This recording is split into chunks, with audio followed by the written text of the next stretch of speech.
आज आपण बनवणार आहोत लसूण खोबऱ्याची चटणी। नमस्कार, मी सुचित्राज होम किचनमध्ये आपले मनपूर्वक स्वागत आहे। चॅनलवर जर नवीन असाल तर चॅनलला लाईक, शेअर, सबस्क्राईब जरूर करा। लसूण खोबऱ्याची चटणी बनवण्यासाठी इथे आपण 1 वाटी सुका नारळ, 12 ते 15 लसूण पाकळ्या, 1 चमचा जिरं, 1 चमचा लाल तिखट, चवीनुसार मीठ घेतले आहे। एका मिक्सरच्या भांड्यामध्ये 1 वाटी सुका नारळ घालायचा आहे।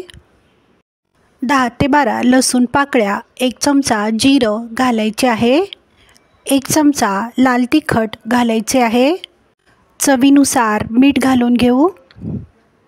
मिक्सरचे झाकण बंद करून मिक्सरला लसूण खोबऱ्याची चटणी वाटून घ्यायची आहे। इथे तुम्ही पाहू शकता लसूण खोबऱ्याची चटणी वाटून झालेली आहे।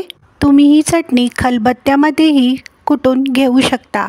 खाण्यासाठी तयार आहे लसूण खोबऱ्याची चटणी। लसूण खोबऱ्याची चटणी तुम्ही रोजच्या जेवणामध्ये खाऊ शकता। व्हिडिओ आवडल्यास व्हिडिओला लाईक, शेअर, सबस्क्राईब जरूर करा। व्हिडिओ पाहिल्याबद्दल धन्यवाद।